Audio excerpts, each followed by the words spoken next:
Yes guys, welcome back to another video. Welcome to the George Benson football channel for some good Chelsea news. Things are starting to get exciting. Chelsea have agreed a deal with Raheem Sterling, not just a deal with Sterling, but a deal with Manchester City, which, as we've known from the Rafinha saga, you've got to strike a deal with the club, yeah, cool, but you've also got to strike a deal with the player. Without those two things, you don't sign anybody. And that's where we've been at with Chelsea. We're going to talk Matthijs de Ligt, we're going to talk a little bit Koulibaly, and we're also going to talk about an interesting one, Benjamin Pavard from Bayern Munich, 26-year-old French defender, right back, right centre-back, back three, wing-back. Who knows where this one's going to go?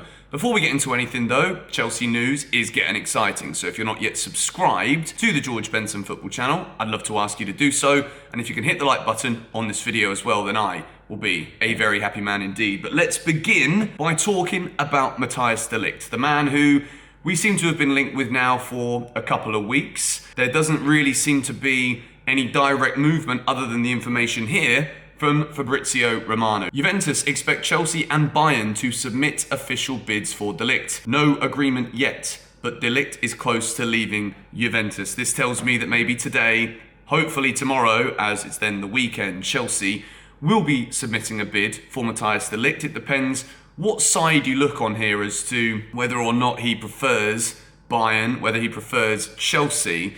But I do think that Chelsea will be in a very strong position to offer Matthijs de Ligt a very solid contract. When we look also into the Benjamin Pavard potential Chelsea signing, people are somehow saying and swinging this one that we're looking at Pavard as an alternative to Matthijs de Ligt. However, de Ligt can play anywhere across a back three. You put him in the left centre-back position, that could work very, very well indeed. With Thiago Silva in the middle, Benjamin Pavard could then be a right centre-back option, leaving Reece James in the right wing-back position. But the good thing about Pavard is that if he can play in that wing-back role, which we know he certainly can, but I would say that Reece James is still a better player, as good as Benjamin Pavard is. A back three that would be Pavard, Silva, de Ligt, that to me is an even better back line than the back line that won us the Champions League. When you think about leadership in there, Matthijs de Ligt is a leader now, also a leader for the future. Pavard's a World Cup winner. He's been playing at the top level now for some time. Yes, the assist numbers last season at Bayern Munich, 2 assists, 36 games, isn't the biggest, but we've got Reece James in that right wing-back position. I personally think of all of the options that we've seen with Chelsea's interest in centre-backs, when I look at a back line of Reece James in the right wing-back position, Benjamin Pavard right centre-back, Thiago Silva in the middle, Matthijs de Ligt on the left centre-back position with Chilwell in left wing-back, I think that could be up there as one of the best defences in the league. When you sign players like de Ligt, he can fit anywhere across that back line. Pavard is backup for Reece James. We've also got Trev still in there as well. Levi Colwill will be going to LA with the Chelsea squad this weekend, will be assessed by Thomas Tuchel. When I think about Pavard and I think about de Ligt, those two, of all of the Chelsea links that we've heard, are the best two that I think we can go for, especially with the flexibility of both of those players. Now, in terms of competition for Benjamin Pavard, Juventus are interested. Obviously, they're going to have to try and replace de Ligt, although it's not quite the same player. They'll be looking at options. Atletico Madrid are also interested in Benjamin Pavard. I think this is a very, very exciting link with Chelsea,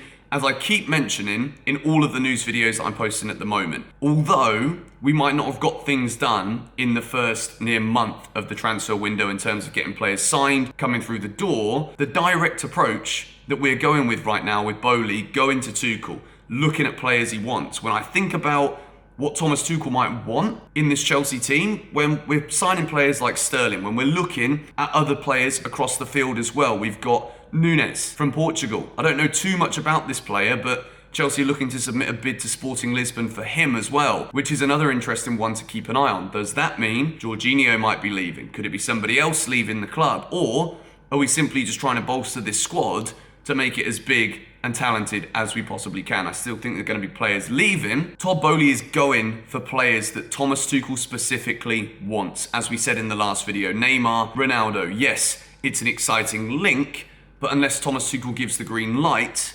Chelsea aren't going for these players? Let me know in the comments down below. Do you agree with me when I say that Benjamin Pavard as a right centre-back, whilst also being a right wing-back backup as well, that was a mouthful, that was.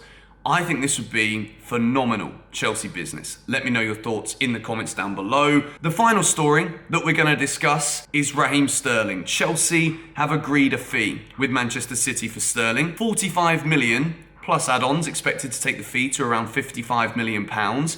As for the contract, this one is quite eye-opening, but when you think about it and we look at the reasons why Raheem Sterling has decided he wants to move to Chelsea, 300,000+ a week. It's reported around 325 grand that Raheem Sterling will be getting. It's a long-term contract. He's 27 years old. We've gone over the pros, the cons of signing Raheem Sterling, but I think the fact that Chelsea have got this business done based on the premise that Sterling wants to be the focal point of a team. At Manchester City, he saw the Erling Haaland coming in, kind of ruins that chance that he has. At 27 years old, in those prime years, Raheem Sterling wants to be the main guy. So we can have as many critiques as we want about this player, but there's absolutely no critique that can be given to the statistical output that Raheem Sterling has provided both at Liverpool and also Manchester City. And then a lot of people are saying, well, maybe Sterling has already been at his best. Maybe there isn't much more. Maybe winning 3 of the last 4 Premier League titles under Guardiola at City is enough for him to kind of slow it down, just want to get a big money move away. Raheem Sterling wants to be the main man. Thomas Tuchel approached Raheem Sterling and was saying about how he sees Sterling fitting in the team. That is what has made Raheem Sterling want to sign for Chelsea. Yes, there's also a lot of money involved in this deal too, and we cannot ever bypass that finances probably came into things as well. I'm excited about this one. When I think about Raheem Sterling, I think about England link-up in this Chelsea team. I think Chilwell, Sterling on that left-hand side. Raheem Sterling's also got the World Cup to look forward to this winter as well. And with all of the players that England have got, yes, Raheem Sterling has been a mainstay now for a significant period of time under Southgate, but he's also going to be making sure that at the beginning of this season, the first half of the season until that World Cup, Raheem Sterling wants to be playing every single game. Pretty sure that Tuchel will have almost guaranteed that as long as he's delivering what he's done over the years, then he's going to be starting for Chelsea. I think the left wing position has been one that we've tried to find players to stay, stick, fit in that team. Pulisic, Hudson-Odoi, Timo Werner, these 3 the main ones. Raheem Sterling's got all of the attributes that Chelsea need. He's direct, he takes players on, can shoot with either foot as well, cuts in on that right-hand side. Linking up with Chilwell, I think this could be a brilliant, brilliant move from Chelsea. It is a big name. We've got criticism for just going for big names in the past, but I do think that's kind of a shallow analysis of Chelsea transfers that have failed. I wouldn't necessarily say that Timo Werner, who is to many considered a failure, he won the Champions League, but still, a lot of people think that Werner's a failure. I wouldn't say he was a big name signing. Yes, he had big output at RB Leipzig before he came, but I wouldn't say it was just to go and buy him because he's a big name. Lukaku can definitely be just seen as big name, big money, it should work.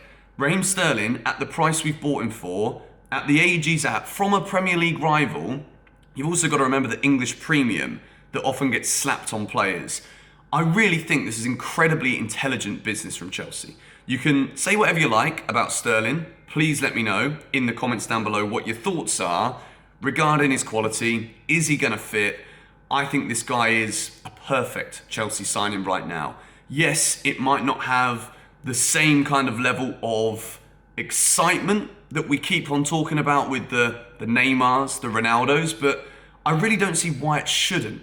And that is the thoughts that I'm trying to get out at the moment, is that Raheem Sterling is a quality Premier League proven player who immediately brings intelligence, leadership, and guaranteed quality to this Chelsea side. Say what you want about his finishing.